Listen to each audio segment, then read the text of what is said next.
एक ऐसा एजेंट जो सरकार से मिशन करने के लिए बहुत सारा पैसा, एक महंगी कार, एक प्राइवेट जेट और मिशन के बाद शानदार छुट्टी की मांग करता था, उसे अचानक एक खतरनाक मिशन दिया जाता है। वह सरकार के सामने अपनी वही शर्तें रखता है जैसे वह हमेशा रखता था। यह मिशन एक खतरनाक हथियार से जुड़ा होता है। क्या वह एजेंट इस मिशन को पूरा कर पाएगा या नहीं, यही जानने को मिलेगा इस कहानी में। कहानी की शुरुआत एक शहर से होती है जहां कुछ लोग मास्क पहनकर हथियारों के साथ एक जगह पर हमला करते हैं। एक खास सरकारी शिपमेंट पर हमला कर कुछ लोग उसे चुरा लेते हैं। जैसे ही सरकार के अधिकारियों को इस बारे में पता चलता है, वे तुरंत हरकत में आ जाते हैं। इसके बाद लंदन में वे नेथन नाम के एक आदमी को बुलाते हैं। नेथन के पास कुछ खास एजेंट्स के कॉन्टैक्ट थे जिनकी मदद से वह सरकार के लिए खास मिशन पूरे करता था। जब सरकारी अधिकारी नेथन से बात करते हैं तो उसे पता चलता है कि चोरी हुआ शिपमेंट बेहद महत्वपूर्ण था। एक बड़ा आतंकवादी संगठन इसे पाने के लिए भारी रकम देने वाला था। शिपमेंट के बारे में ज्यादा जानकारी किसी को नहीं थी, लेकिन उसके चोरी होने की खबर फैलते ही ब्लैक मार्केट में उसकी कीमत $10 बिलियन तक पहुंच गई। अब नेथन का मिशन था किसी भी हाल में शिपमेंट को वापस लाना और यह पता लगाना कि इसे किसने चुराया। इस मिशन के लिए नेथन ने रसन नाम के एजेंट को चुना। हालांकि रसन के बारे में ज्यादा जानकारी नहीं थी। वह हर मिशन के लिए अपनी अलग अलग मांगे रखता था, जैसे एक प्राइवेट जेट, मिशन से पहले महंगी वाइन और मिशन खत्म होने के बाद लंबी छुट्टी। लेकिन इसमें कोई शक नहीं था कि इस मिशन के लिए रसन सबसे बेस्ट एजेंट था। नेथन इस मिशन के लिए रसन को तैयार करने में कामयाब हो जाता है। दूसरी तरफ रसन एक शानदार वेकेशन पर था क्योंकि उसने कई महीनों से कोई मिशन नहीं किया था। पिछला मिशन इतना कठिन था कि उसे कई तरह के डर, फोबिया हो गए थे, जिससे वह नए मिशन पर जाने से हिचक रहा था। जब नेथन रसन से मिलता है और उसे मिशन के बारे में बताता है तो रसन पहले तो मना कर देता है, लेकिन जब उसे पता चलता है कि इस मिशन के लिए उसे बहुत बड़ी रकम मिलेगी तो वह मान जाता है। नेथन रसन की मांग के अनुसार उसे एक प्राइवेट जेट में मिशन की जगह ले जाता है। रास्ते में रसन आराम से वाइन पीता है। लंबी उड़ान के बाद वे मैड्रिड पहुंचते हैं। वहां एयरपोर्ट पर सारा और जेजे उनका इंतजार कर रहे होते हैं। सारा एक शानदार हैकर थी, जबकि जेजे एक बेहतरीन स्नाइपर था। इस मिशन में टेक्निकल चीजों के साथ साथ लड़ाई भी हो सकती थी, इसलिए सारा और जेजे दोनों ही टीम के लिए बहुत जरूरी थे। हालांकि सारा के मुंहफट स्वभाव की वजह से रसन को वह बिल्कुल पसंद नहीं आती। इसी दौरान रसन की बातों से हमें जॉन नाम के एक और एजेंट के बारे में पता चलता है। जॉन भी रसन जितना ही काबिल था, लेकिन फिलहाल वह नेथन के प्रतिद्वंद्वी माइक के साथ काम कर रहा था। माइक की टीम भी इस शिपमेंट को हासिल करने की कोशिश में लगी थी ताकि वे नेथन की टीम से पहले मिशन पूरा कर सकें और सरकारी अधिकारियों से प्रमोशन पा सकें। अब नेथन अपनी टीम को डोनाल्ड नाम के एक व्यक्ति के बारे में बताता है। डोनाल्ड एक प्रोफेसर था, लेकिन किसी वजह से उसे जबरदस्ती इस काम में शामिल किया गया था। वह एक हार्ड ड्राइव लेकर एयरपोर्ट पर आने वाला था जिसमें शिपमेंट से जुड़ी सारी जानकारी थी। अब रसन और उसकी टीम को हर हाल में माइक की टीम या आतंकवादियों से पहले उस हार्ड ड्राइव को हासिल करना था और वहां से सुरक्षित निकलना था। रसन एयरपोर्ट के अंदर से डोनाल्ड पर नजर रखने वाला था, जबकि जेजे एयरपोर्ट के बाहर से उस पर नजर रख रहा। सारा सीसीटीवी फुटेज की मदद से डोनाल्ड पर नजर रख रही थी। जल्द ही रसन की नजर भी डोनाल्ड पर पड़ जाती है, लेकिन वहां सिर्फ रसन ही नहीं बल्कि कई और टीमें भी मौजूद थीं। सरकारी अधिकारियों ने भी कुछ टीमों को भेजा था ताकि वे जल्द से जल्द हार्ड ड्राइव हासिल कर सकें और प्रमोशन पा सकें। लेकिन रसन का ध्यान सिर्फ हार्ड ड्राइव पर नहीं था, वह उन लोगों को भी पकड़ना चाहता था जो इस पूरे खेल के पीछे थे। इसी दौरान हम माइक की टीम के एक सदस्य को देखते हैं जो दूसरी टीम की कुछ लड़कियों के पास जाकर उन्हें बेहोश कर देता है। लेकिन सारा को सीसीटीवी फुटेज में सब कुछ नॉर्मल दिख रहा था क्योंकि एक हैकर ने उसके सिस्टम को हैक कर लिया था। सारा किसी तरह अपने सिस्टम को ठीक करती है और देखती है कि दो लोग रसन को बेहोश करने के लिए उसकी ओर बढ़ रहे हैं। सही समय पर सारा रसन को इस बारे में बता देती है। यह सुनकर रसन तुरंत हरकत में आ जाता है और दोनों हमलावरों को टीजर गन से बेहोश कर देता है। इसी बीच माइक की टीम के दो लोग डोनाल्ड को एयरपोर्ट से बाहर ले जाते हैं। वे उससे हार्ड ड्राइव लेने ही वाले होते हैं कि तभी रसन और जेजे वहां पहुंच जाते हैं। वे दोनों हमलावरों को बेहोश कर देते हैं और डोनाल्ड को अपनी गाड़ी में बैठाकर वहां से निकल जाते हैं। लेकिन जैसे ही डोनाल्ड गाड़ी में बैठता है, उसे अचानक हार्ट अटैक आ जाता है। उसी समय डोनाल्ड अपनी कमजोरी के बावजूद बताने लगता है कि असल में आतंकियों ने उसकी पत्नी को किडनैप कर रखा है। उन्होंने उसे मजबूर किया था कि वह ये हार्ड ड्राइव कुछ खास लोगों तक पहुंचाए। अब तक उन आतंकियों ने सिर्फ डोनाल्ड की आवाज सुनी थी, इसलिए डोनाल्ड चाहता था कि नेथन उसकी जगह जाकर हार्ड ड्राइव डिलीवर करे, क्योंकि तभी आतंकवादी उसकी पत्नी को छोड़ने वाले थे। नेथन इस प्लान के लिए तैयार हो जाता है। इसी दौरान कुछ गाड़ियां तेजी से उनकी कार का पीछा करने लगती हैं। इन गाड़ियों में माइक और उसके साथी मौजूद थे जो उन्हें रोकने के लिए आ रहे थे। माइक की टीम अब भी हार्ड ड्राइव को हासिल करना चाहती थी। तभी सारा अपनी हैकिंग स्किल का इस्तेमाल करते हुए उस हार्ड ड्राइव के सारे डेटा को कॉपी कर लेती है।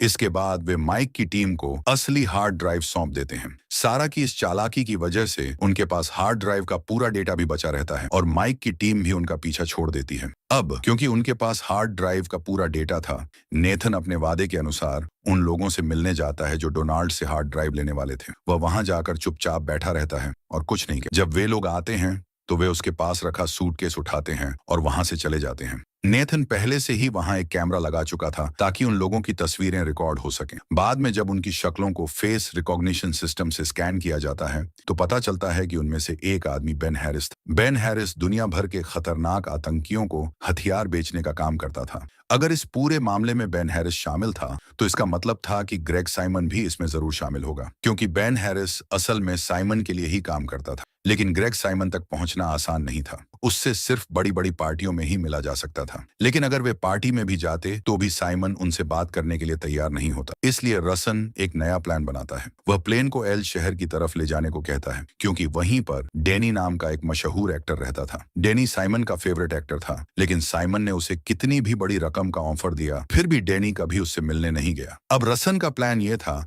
कि वे डैनी के जरिए साइमन तक पहुंचेंगे, लेकिन नेथन को समझ नहीं आ रहा था कि रसन डैनी को साइमन से मिलने के लिए कैसे मनाएगा। रसन ने नेथन से कहा कि सब कुछ उस पर छोड़ दो। अगले दिन जब डैनी अपनी फिल्म की शूटिंग खत्म करके अपने प्राइवेट प्लेन में लौटता है तो रसन पहले से ही वहां बैठा होता है। रसन पहले डैनी को अपने मिशन के बारे में बताता है। यह सुनकर डैनी डर जाता है और साफ मना कर देता है कि वह इस मिशन का हिस्सा नहीं बनेगा। तभी रसन डैनी और उसकी भाभी का एक अश्लील वीडियो दिखाकर उसे ब्लैकमेल करता है। अगर वह वीडियो सबके सामने आ जाता तो डैनी का करियर बर्बाद हो जाता। अब अपने करियर और नाम बचाने के लिए डैनी इस मिशन का हिस्सा बनने के लिए मान जाता है। इसके बाद वे लोग फ्रांस की एक बड़ी क्रूज पार्टी में जाते हैं। डैनी वहां सारा को अपनी गर्लफ्रेंड और रसन को अपना मैनेजर बनाकर ले जाता है। जैसे ही साइमन की नजर उन पर पड़ती है, वह तुरंत ही डैनी के पास आकर उससे बातचीत करने लगता है। उसी समय सारा इस मौके का फायदा उठाकर पार्टी से नीचे मीटिंग रूम में चली जाती है। थोड़ी ही देर में वहां बेन हैरिस का साथी अलेक्जेंडर और साइमन एक मीटिंग करने वाले थे। इस दौरान वे लोग शिपमेंट में मौजूद हथियार खरीदने वाले लोगों के नाम भी ले सकते थे।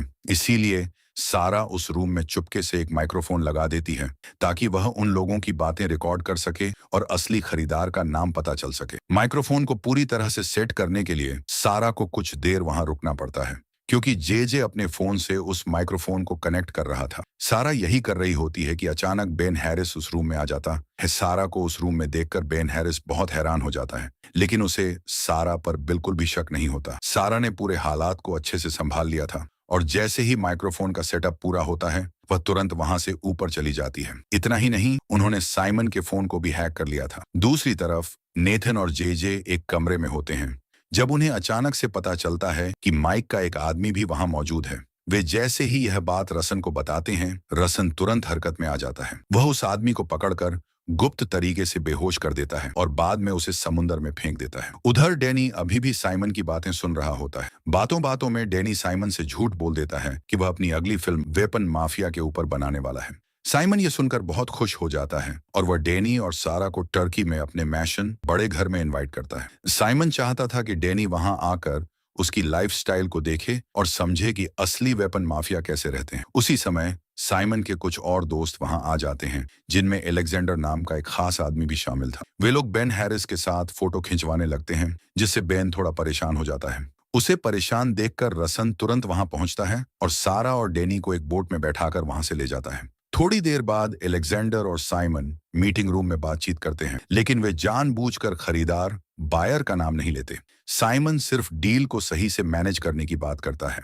यह सुनकर नीचे बैठे नेथन और जे को बहुत गुस्सा आता है, क्योंकि वे लोग काफी देर से बायर का नाम जानने के लिए वहां छिपे हुए थे। अगली योजना जब वे वापस आते हैं तो किसी को समझ नहीं आता कि अब आगे क्या करना चाहिए। तभी रसन एक प्लान बनाता है। वह रात में एलेक्जेंडर के घर जाकर उसके कंप्यूटर में एक हैकिंग वायरस डालने का फैसला करता है। इससे बाद में उन्हें बायर का नाम पता चल सकता था। रसन सबसे पहले एलेक्जेंडर के घर के बाहर लगे एयर फिल्टर में बेहोशी की दवा मिला देता है। इससे अंदर के सभी लोग बेहोश हो जाते हैं। फिर वह चुपचाप अंदर जाकर एलेक्जेंडर के कंप्यूटर में वायरस डालता है। सिर्फ यही नहीं, वह वहां से बहुत सारा सामान भी चुरा लेता है ताकि अगर किसी को गैस वाली बात पता भी चले तो सबको लगे कि यह सिर्फ एक मामूली चोरी। अब क्या होगा? सब कुछ करने के बाद रसन वहां से निकल ही रहा होता है कि रसन के सामने दो गार्ड आ जाते हैं जो बाहर गश्त कर रहे थे। लेकिन रसन तो रसन था, वह बिल्कुल भी नहीं डरता। वह दोनों गार्ड्स को अच्छे से पीटता है और बाहर निकल जाता है। बाहर सारा एक वैन में उसका इंतजार कर रही थी। फिर वे जल्दी से वहां से निकल जाते हैं। अगले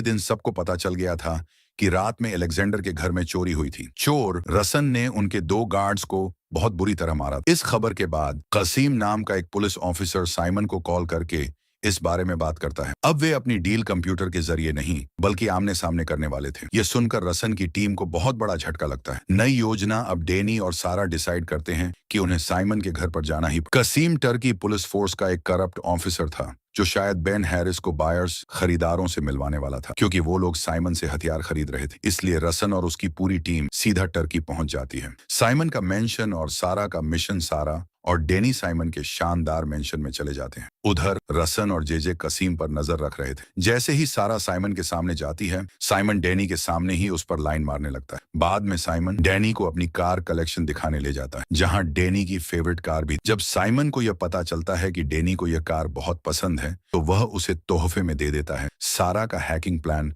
उसी समय सारा मौके का फायदा उठाकर साइमन के कमरे में चली जाती है। उसने पहले ही वहां के सीसीटीवी कैमरों को हैक कर दिया था। अब वह साइमन के कंप्यूटर को हैक करके शिपमेंट से जुड़ी सारी जानकारी देखने लगती है। लेकिन तभी सारा को एक चौंकाने वाली चीज दिखती है। साइमन ने उस शिपमेंट में से सिर्फ एक AK-47 खरीदी थी। ये बात बहुत अजीब थी और सारा को लगने लगा कि शायद वे गलत इंसान का पीछा कर रहे हैं। रसन को अपने तजुर्बे पर भरोसा था। रसन अपने तजुर्बे पर पूरा भरोसा रखता था। वह जेजे के साथ बैठा होता है, तभी उसे माइक और उसके साथी वहां नजर आते हैं। उसी समय कसीम से मिलने के लिए बेन हैरिस वहां पहुंचता है। बेन कसीम से बात करते हुए एक अखबार उठाता है और फिर कहीं जाने लगता है। बेन हैरिस का पीछा और रसन की चालाकी। रसन बेन हैरिस का पीछा करने लगा और उसका फोन हैक करने की कोशिश कर रहा था। लेकिन बेन को जल्दी ही शक हो गया कि कोई उसका पीछा कर रहा है। इसीलिए वह एक ऊंची इमारत की लिफ्ट में चढ़कर ऊपर चला गया।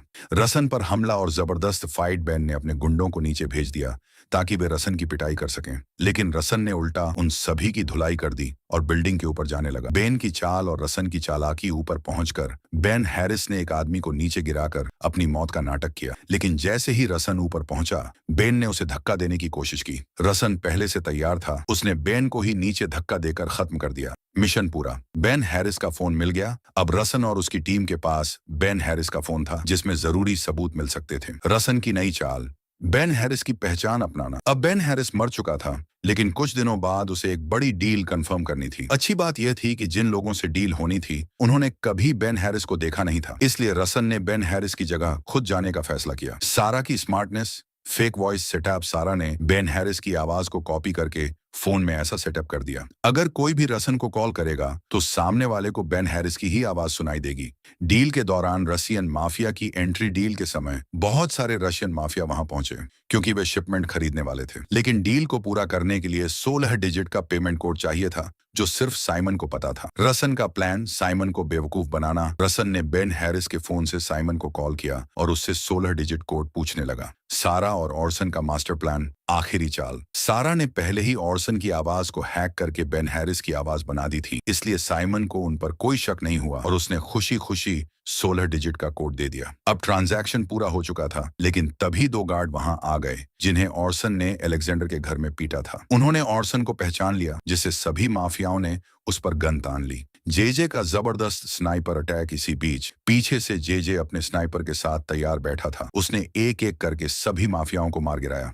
ऑर्सन ने भी अपनी गन निकाली और कई दुश्मनों को ढेर कर दिया। अब वो लोग शिपमेंट उठाकर वहां से भागने लगे। सारा और डैनी की टाइमिंग। जेजे ने तुरंत सारा और डैनी को मैसेज भेजा कि वे साइमन के मिशन से निकल जाएं। सारा और डैनी ने बिल्कुल वैसा ही किया और फौरन वहां से भाग गए। माइक का धोखा और ऑनर्सन की लड़ाई। ऑनर्सन अभी भी रशियन माफिया के गुंडों से भाग रहा था और ऊपर से माइक हेलीकॉप्टर से गोलियां बरसा रहा। ऑर्सन को अपनी गाड़ी रोकनी पड़ी और जैसे ही उसने गाड़ी रोकी, माइक भी नीचे आ गया। माइक ने रशियन माफिया के आदमियों को मार दिया और शिपमेंट ले लिया। उसने अपने कुछ गुंडों को छोड़ दिया ताकि वे ऑनर्सन को मार सकें। अब ऑनर्सन को समझ में आ गया कि माइक असल में शिपमेंट सरकार के लिए नहीं बल्कि अपने किसी प्राइवेट क्लाइंट के लिए हासिल करना चाहता था। जेजे की शानदार एंट्री माइक के जाते ही उसके गुंडे ऑनर्सन को मारने ही वाले थे कि पीछे से जेजे अपने स्नाइपर से सभी को मार गिराता है और ऑनरसन की जान बचा लेता है। साइमन को सच्चाई पता चलती है। अब तक साइमन को भी सारा और डैनी के खेल के बारे में पता चल गया था। उसने अपने आदमियों को उनके पीछे लगा दिया। सारा ने चलती हुई गाड़ी में अपनी शूटिंग स्किल दिखाई और साइमन के कई गुंडों को मार गिराया। टनल में टीम की मुलाकात भागते भागते सारा और डैनी एक टनल में पहुंच गए और थोड़ी देर में वहीं पर ऑर्सन और जेजे भी आ पहुंचे। वे लोग उसी हेलीकॉप्टर में आए थे जिसमें माइक के साथ सारा और डैनी भी जाने वाले थे। जैसे ही सारा और डैनी अपनी गाड़ी से बाहर निकले, वे लोग टनल की तरफ मिसाइल छोड़ देते हैं, जिससे अंदर मौजूद सारी गाड़ियां ब्लास्ट हो जाती हैं। फिर सारा और डैनी जल्दी से हेलीकॉप्टर में बैठ जाते हैं और वे सब वहां से एक सुरक्षित जगह की ओर निकल जाते हैं। उन्हें अभी तक यह नहीं पता था कि उस शिपमेंट में किस तरह का हथियार था, इसलिए वे साइमन को ब्लैकमेल करके उस शिपमेंट के बारे में जानकारी हासिल करने की कोशिश करते हैं। साइमन के घर जाने के बाद सारा, डैनी और ऑर्सन उसे ब्लैकमेल करते हैं। साइमन मान जाता है और उन्हें उन लोगों के बारे में बताता है जो उस हथियार को खरीदने वाले थे। वे लोग टेंट और आर्नोल्ड थे। वे उस शिपमेंट को इसलिए चाहते थे क्योंकि उसमें एक खतरनाक एआई हथियार था। इस हथियार की मदद से वे सरकार को ब्लैकमेल कर सकते थे ताकि पूरी दुनिया की करेंसी खत्म कर दी जाए और केवल सोने, गोल्ड को ही करेंसी बना दिया जाए। असल में आर्नोल्ड और टेंट के पास बहुत बड़ी मात्रा में सोना था और वे इसे इस्तेमाल करना चाहते थे। वे यह सब इसलिए करना चाहते थे ताकि वे दुनिया के सबसे अमीर इंसान बन जाएं। साइमन को अपनी जान बचानी थी, इसीलिए वह रिसन और उसकी पूरी टीम को सीधे आर्नोल्ड और टेंट के इलाके में ले जाता है। वहीं थोड़ी देर में माइक भी शिपमेंट लेकर पहुंचने वाला था। जब माइक वहां पहुंचता है तो नी और साइमन ऊपर जाकर ट्रेंट और आर्नोल्ड से बातचीत करने लगते हैं। नीचे जीजी और ऑरिसन बिल्डिंग में घुस जाते हैं और एक एक करके माइक, ट्रेंट और आर्नोल्ड के सारे गार्ड्स को मारते जाते हैं। जहां माइक, ट्रेंट और आर्नोल्ड की डील होने वाली थी, वहां साइमन कुछ ऐसा बोल देता है जिससे दोनों गुटों के बीच लड़ाई शुरू हो जाती है। इस मौके का फायदा उठाकर साइमन और डैनी वहां से भाग जाते हैं, लेकिन साइमन की बातों की वजह से माइक के ग्रुप और आर्नोल्ड, ट्रेंट के ग्रुप के बीच गन फाइट शुरू हो जाती है। इस लड़ाई के दौरान सभी लोग मारे जाते हैं। जब रिसन ऊपर जाता है तो उसे वहां कोई भी जिंदा नहीं मिलता। वह शिपमेंट लेकर चुपचाप नीचे आने लगता है, लेकिन अचानक माइक उस पर हमला कर देता है क्योंकि वह अब भी जिंदा था। रिसन तुरंत माइक पर हमला करता है और उसे मार देता है। इसके बाद वह नीचे आ जाता है जहां सारा और जेजे एक गाड़ी में उसका इंतजार कर रहे होते हैं। अगले दिन वे तीनों शिपमेंट को नेथन को सौंप देते हैं। नेथन इसे देखकर बहुत खुश होता है और चाहता है कि यह टीम उसके लिए एक और मिशन करे, लेकिन ऑर्सन, सारा और जेजे इस बार इनकार कर देते हैं और वेकेशन पर चले जाते हैं। इसके साथ ही यह कहानी खत्म हो जाती है। अगर आपको यह एक्सप्लेनेशन अच्छी लगी हो तो चैनल को सब्सक्राइब करें, बेल नोटिफिकेशन ऑन करें और वीडियो को लाइक करें। मैं आगे भी ऐसी मजेदार एक्सप्लेनेशन वीडियो लाता रहूंगा।